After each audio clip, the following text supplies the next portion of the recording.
మంత్ర BP sugar thyroid reversal nature మంత్రతో సాధ్యం.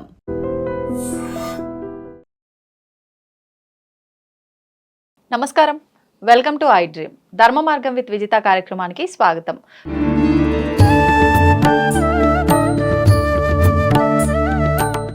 నమస్కారం అండి. మహాదేవ శ్రీమాత్రే నమః. చాలా వరకు కొంతమంది ఎక్కువ దైవారాధనలో ఉంటారు, విశేషమైన హోమాలు, వ్రతాలు, పూజలు ఎన్నెన్నో ఆచరిస్తూ ఉంటారు, నిత్య దీపారాధనలు ఇలాంటివన్నీ కూడా. అయినా కూడా అంటే మాకేం ఫలితం లేదు, అంటే ఎక్కడేసిన గొంగలు అక్కడే అన్నట్లు ఉన్న ఇబ్బందులు ఉన్నట్టుగానే ఉంటున్నాయి తప్ప ఏ ఇబ్బంది నుంచి మేము బయటపడట్లేదు అనుకునేవారు చాలా మంది ఉన్నారు. అటువంటి వారికి విశేషంగా ఈ కార్తీక మాసంలో ఏదైనా విధానాన్ని ఆచరిస్తే ఫలితం ఉంటుందంటారా? తెలియజేయండి. తప్పకుండా అమ్మా. ఒక గృహము నిర్మించుకోవాలని ఉంది మాకు, ఇది ముందుకు వెళ్ళటం లేదు అనేటువంటి కోరిక కావచ్చును, లేదా పిల్లలకు సంబంధించి ఏమైనా శుభకార్యాలు చేయాలి, ఒక వివాహం కానీ, లేదా పిల్లలకు సంతానం కలుగా, అంటే అది ఏమిటి, ఆ టైప్ ఆఫ్ కోరిక ఏమిటి, మాకు ఏ పని జరగటం లేదు అనేటువంటిది ఫస్ట్ మీరు ఒక పేపర్ మీద రాసుకోవాలి. అది దేనికి సంబంధించింది అంటే కొన్ని జరగడానికి కొంత సమయం పడుతుంది, దానికి ఇట్టి పూజకు సంబంధం లేదు. ఫస్ట్ మనం ఒక దేవాలయానికి వెళుతున్నాము అంటే మనకేదో అద్భుతం జరుగుతుంది అని ముందు మనం ఫీల్ కావాల్సిన పని లేదు. మన గుండెలో ఉన్నటువంటి భగవంతుణ్ణి మనం చూడగలిగితే సరిపోతుంది. నేను చెప్పేది అదొకటే విషయం.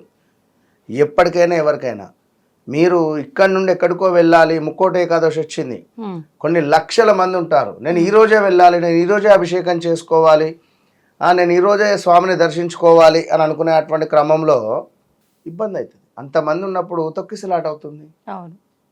ముందు మనము మన దేహం ఏదైతే ఉందో ఇది సాత్వికంగా ఉందా, మనము ప్రతి చిన్న విషయానికి ఈగో ఫీలింగ్కి వెళ్ళడం కానీ, ప్రతి చిన్న విషయానికి హట్ అవ్వడం కానీ, మెచ్యూరిటీ లేకుండా మనము మాట్లాడుతున్నామా లేదా ఏమిటి అనేటువంటిది మనకు తెలుసుకోవాలి ఫస్ట్. ఎందుకంటే మనము చేసే దీపారాధన ఏదైతే ఉందో ఆ 3 వత్తులు వేసే దీపారాధన అంటే మన లోపల ఉండేటువంటి సాత్విక గుణము, అహము, ఇంకా క్రూరత్వం కావచ్చు, ఏదైనా కూడా మనము స్వామికి అక్కడ మన మనస్సును అర్పిస్తున్నాం అక్కడ, అంతే, అంత మటుకే.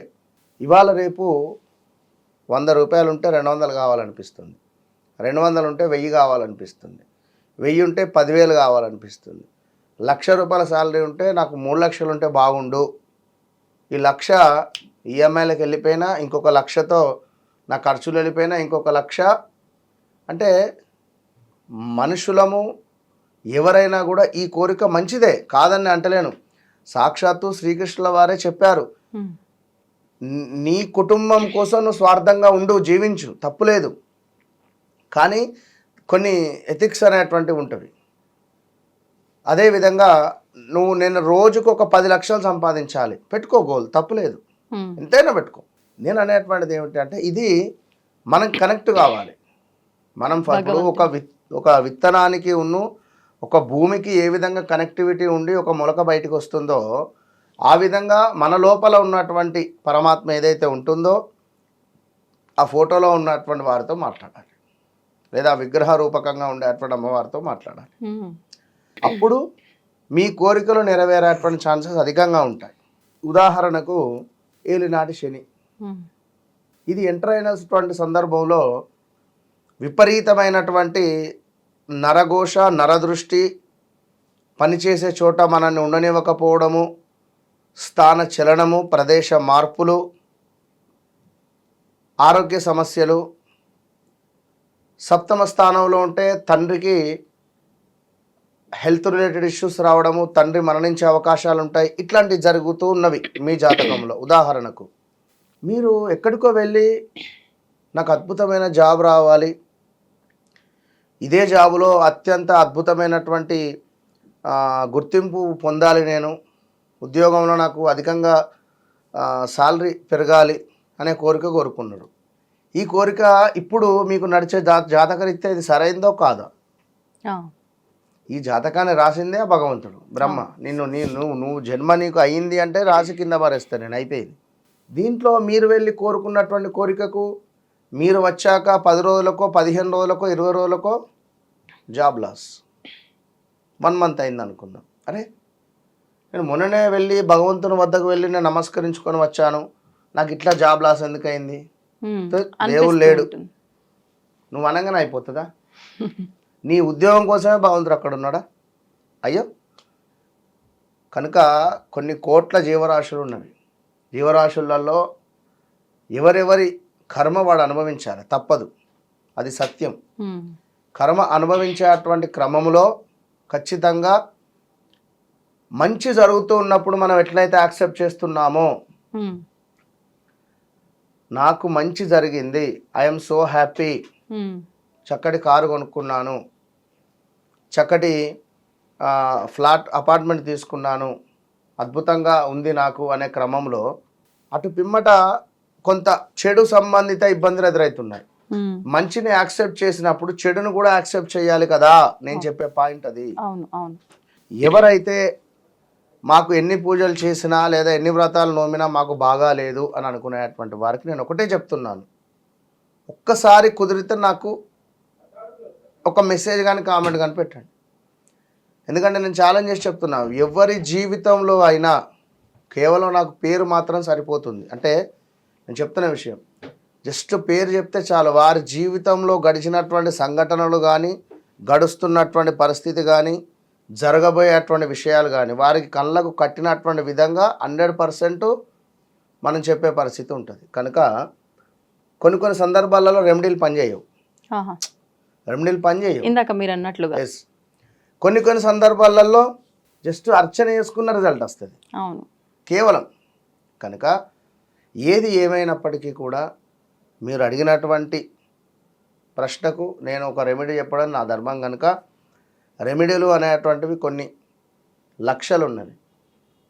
కనుక అది ఏది మనకు సూటబుల్ అవుతుంది అనేటువంటిది మనము సూచించుకొని చేసుకోవాలి.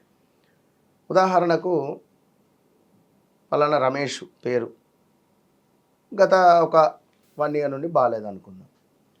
మరి తన డేట్ ఆఫ్ బర్త్ ప్రకారంగా తనది ఏ కుంభరాశో లేదా మకర రాశో లేదా ఇంకా వేరే ఏదైనా అయిందనుకోండి, అంటే జన్మనామం వేరే ఉంది, వ్యవహారిక నామం వేరే ఉంది, తాను కోరుకున్నాడు, మరి అది నెరవేరుతుందా? అంటే చెప్తున్నా, అన్ని పాయింట్స్ చూసుకోవాలి. ఓకే, జన్మనామం వేరే ఉంది, వ్యవహారిక నామం వేరే ఉంది. ఇక్కడ మీరు కోరుకున్న కోరికకు ఇది సూటబుల్ అవుతుందా లేదా అనేది కూడా పాయింట్.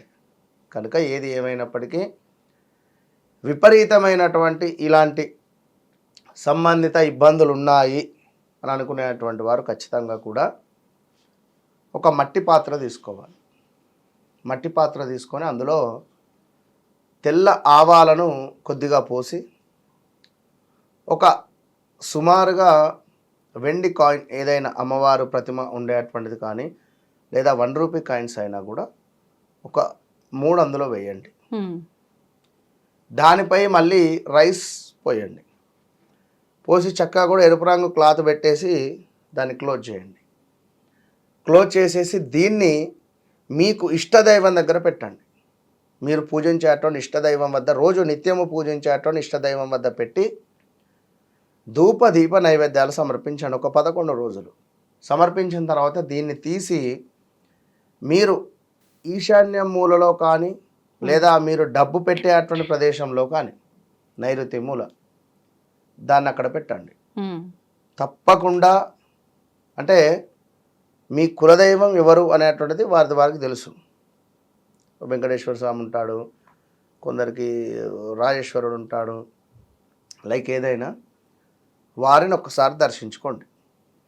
ఇది ఏదైతే మనం చెప్పింది చేసి అక్కడ పెట్టేసి వితిన్ ఆ 1 monthలోనే వారి కులదైవాన్ని దర్శించుకొని తప్పకుండా అక్కడ ఒక నిద్ర చేసి, ఎప్పుడైనా కులదైవాన్ని దర్శించుకునేటువంటి క్రమంలో ఆ భగవంతునికి సంబంధించినటువంటి వస్త్రాలు, పసుపు, కుంకుమ, పచ్చ కర్పూరము, అదేవిధంగా చక్కటి పుష్పాలు, బిల్వదళాలు, మనకు ఈశ్వరుడైతే వెంకటేశ్వర స్వామి అయితే తులసిమాల, ఇవి తీసుకొని వెళ్ళాలి. కుదిరితే కొంత బియ్యము, అదేవిధంగా కొంత బెల్లము, ఇవి తీసుకువెళ్ళి తప్పకుండా స్వామికి నివేదన చేసి నమస్కరించుకోవాలి.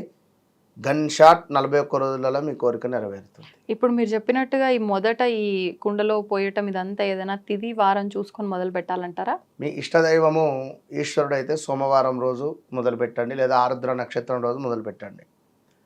వెంకటేశ్వర స్వామి అయితే శనివారము శ్రవణ నక్షత్రం చూసుకొని మొదలు పెట్టండి. సరిపోతుంది. ఓకే, ధన్యవాదాలండి. మహాదేవ. దీన్ని తవ్వండి, తవ్వుతూనే శివలింగం. సరే దాన్ని అట్లా కప్పేసేయండి, చూపించదండి. Krishna is there. మూర్తి పూజ కాదు, సాక్షాత్ బ్రజేంద్ర నందన భగవాన్ ఉన్నారు మూర్తిలో. ఏమీ ఆశించకుండా ఆరాధించే